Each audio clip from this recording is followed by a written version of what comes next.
welcome back to my channel. This is Sweet Budgets. If you are new here, welcome. Okay, so it has been 1 week new into the job. It is super exciting and very eye-opening to say the least.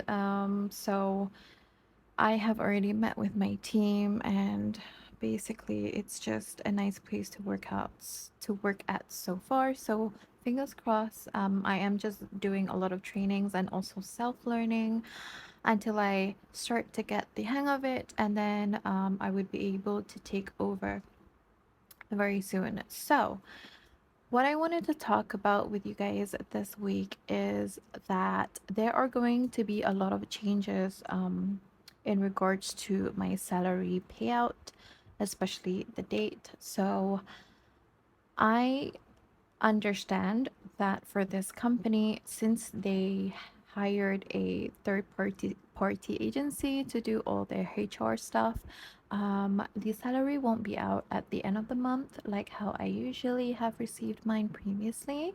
So it will be out by the 7th of the next month.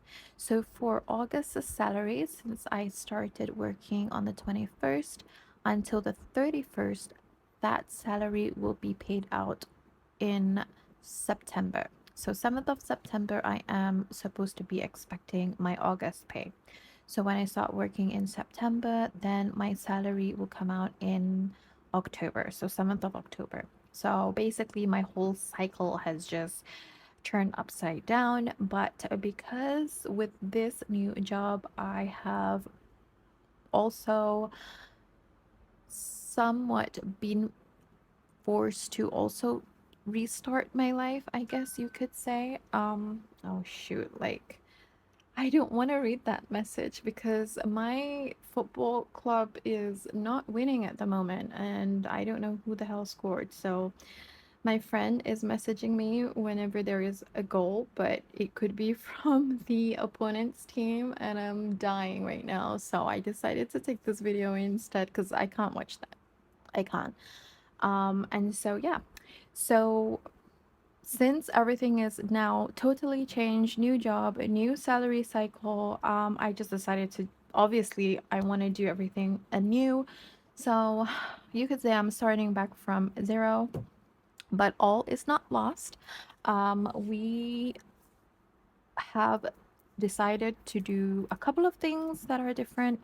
And yeah, so I'm just gonna get into it. So basically, this is what I'm using. The MacBook and also my iPad. So I will be jumping through this to that or this to that. So hopefully you guys can keep up, but it's pretty much straightforward.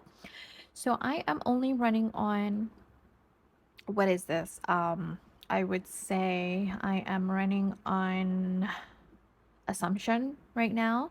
So these are not the final amounts, but around. So I have no idea in terms of calculation and how much they're going to cut in taxes and all of that good stuff. So I'm only going to do an estimation right now. What I am expecting to come in September for August. All right. So basically, in September, for August's salary, I am expecting somewhere around 1,500. It could be less, it could be more. I have no idea. And I'm just going to put in a middle number. So I put it at 1,500. I already have this second income, so I also do something on the side, but it's a very minimal work. So it's only once a week for about an hour and a half. And so I was expecting only 45, but I got 100, which is great. So this is already in my account. And then for my third and fourth income, they're not normal incomes, but they are my benefits that I am getting. I don't know exactly how this works out because from what I understood is that when you are unemployed and you have your unemployment benefits, you are supposed to then inform the caseworker that you have already found a job, and then you are supposed to apply for your early um, back to work kind of like claim. Let's just call it at that, or EBSA. So I was not expecting to get my third payment out, which was, I think it was 40% of my average salary, which came to 1850. I thought I was not eligible for this and just eligible for the EBSA. But when I applied for this one, they rejected it and said that I would still need to claim my third one and then only the EBSA. So I'm not sure what happened, why, or how. But my only guess is between June, no, I think it was, yes, between in July, sorry, in July itself, I was applying a lot. I think I applied 5 times more than what what was the minimum. So I think you're only supposed to apply for like 5 or 6 jobs and then interview two, but I applied, I think, 15 jobs, and I went to 6 interviews. So it's like 3 times more than what they needed to prove that you are eligible for the employment benefits. And so I think I overexceeded, and that's how, maybe that's how they saw it, but I have no idea. I'm just speculating. I'm trying to figure it, use common sense and figure it out. But that's the only explanation that I got. I mean, the only explanation that I can gather, I didn't really ask my caseworker because she was just like, oh no, like apparently you're still eligible for this and this. And I mean, why muddy the waters? Like, just say, okay, right? It is your benefit. So yeah, I'll take it. But I don't know, they might change their minds. Anything can happen. But this is what I'm actually expecting. And so the total of this is about 4250. Okay. So, even though I'm only gonna get less than 2 weeks of salary in the month, it's somehow kind of like made up because of all these other incomes that I am kind of like expecting at this point. And so 4250 is the amount, which is great. And then my expenses are 2599. And how do I get that is from all of this added up. Um, so these are my, I'm just gonna leave it here. So yes, okay, I should go to sleep or something like that. So so on my iPad, I do have my expenses here. But my expenses do come to equalize what I make only because I did add my sinking funds, and I'll explain about that. So the total of my expenses are 2599, and then the balance from my income and my expenses for my sinking funds is 1651. So you can see that here.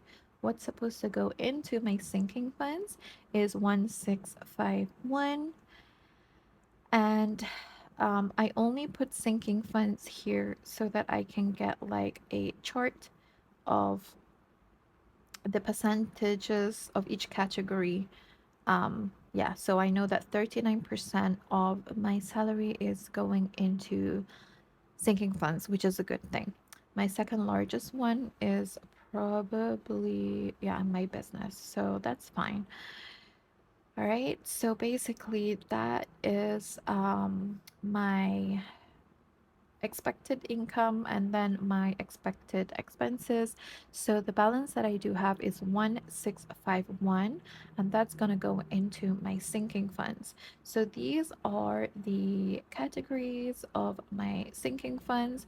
I only decided to focus on these ones because I want to be able to stuff a good amount of money and also have some extra just in case. So, what's going to get stuff until at least the end of the year is emergency savings recovery, debt snowball, sweet budgets, health miscellaneous, personal 1 month extra, pet supplies, work expenses, car maintenance, car insurance, and household. So all of that will amount to 920 ringgit. So if you take 1651 minus 920, I would still have a good balance of 731 ringgit. Okay, so I can decide what I want to do with that. Do I want to put that into my debt that I owe, or do I want to fast track a little bit and put that directly into emergencies, which would, help me a lot, so I don't really have to worry if I have, like emergencies, and I just can put it in there, and that would be a big buffer for me. So that is what I am looking at the moment. It's pretty much straightforward. But the other thing that is not so straightforward is, obviously I spoke about this before, the money that I have in my investments. So I already have 30,000 there, and I just only spoke to my lawyer yesterday, so he's trying his best in order for me to get it out as fast as possible, and that would then cover most of my debt. And I'm telling you that if that could happen, I would be able to stuff more than 700 a week, which is amazing, and slowly pay back my other softer debt. So I have two types of debt. One is the ones that I owe, like banks and so on. Well, it's just banks for now. And the other one is my soft loans, which I just own like close family and friends. So they're not in a rush for me to get like the whole amount in one shot. So they're nice enough for me to be able to pay back monthly. Obviously, if I had that money, I would just want to just pay off everything in one shot. I'm just not that type of person to delay what I owe people, and I hate it. Yeah, but I do have to figure that out. And also, I have to change dates with my bank as well, because I'm so used to paying on time that now that everything has been delayed for another week, um, I need to inform them so that, like I don't get charged penalty or anything like that. Late payment, I hate that. And so even the lady who was handling my credit, well, not handling my credit card, but the banks called and said, hey, like, are you okay? Like, you never pay late. And yeah, and so I hated that conversation, but she understood the situation. And so commitments, they're important, and it needs to be paid on time. So I am gonna just basically go into my next tab. What is my next tab? Oh, okay. So I was also um kind of like, okay, so I also wanted to consolidate my other types of savings inside this file, and one of it is retirement. So in retirement right now, I have a good amount inside there. So the total is about like 100 plus. Um and when I checked the retirement calculator, I'm actually way above for my age. And so that's kind of really good. And then I checked to see what was the amount that we needed to retire comfortably, and then I saw 360,000, and I was like, oh hell, like, how many years is that gonna take me to have? But it's okay. Yeah, I think, with good discipline, if I could get this up to like 150 to 200, I would already be a little bit more okay. But right now we have 100, so that's good. And the next thing that I'm also going to add on to is that we have an ASB family savings. I'm not going to take credit for this. This is actually savings that my mom and my dad have had. And every single time, like they would, in cases of emergencies, basically they come here and they take out money. So it's already gone down to about like 73,000. And I said to them, you know what, since I'm here and I'm going to take over everything, let me just handle this. So we're not going to take out anything else from here anymore. We are going to rely solely on my income. So I'm very grateful that I have this income, and I will be adding onto this. The reason why I decided to do that is because in ASB, I think if you're local, you understand this. You kind of like, it's high yield, so you get more than the normal typical bank savings. um, and so that is why it's better for me to save the majority amount of money. So I have decided to build up on this, and obviously my parents are super happy, they will never say no to that. But I really want to do it for the sake of our small unit, because it's just me, my mom, and my dad. And yeah, so that's what I am going to do. And how I'm going to do that is basically like, if I hit 1000 in my envelopes, then I would transfer the money here, but at the same time I will have some for myself in my own personal savings as well. So let's see how this goes. I am feeling super positive about this, but I am tracking it here so that I know how much balance we have. And in cases of emergency, I don't want to take anything out. I think this is just a really good place to start and to build up on this. But do understand that this is not my money. This is my mom and my dad's money. But I'm just going to keep on contributing and try to bring it up to 100,000 within, until like 2024, hopefully, like until the end of 2024. I am hoping to see this to 100,000. So let's see how that goes. Hopefully, inshallah, pray. And basically, that's it. So, yeah, a little bit of an update here in regards to how I'm going to work around building up my life again here in my hometown. But everything is great so far, alhamdulillah. And I'm hoping that everyone else out there is on the same route as well. And yeah, God will help you out. And don't stress so much, even though that was the only thing that I was doing. I was really stressing my ass off, but now I'm breathing fine. So, yeah, that's it, guys. If you do like this type of content, please do consider subscribing, liking, and leaving any comments or questions below. And I will catch you in the next one. Bye.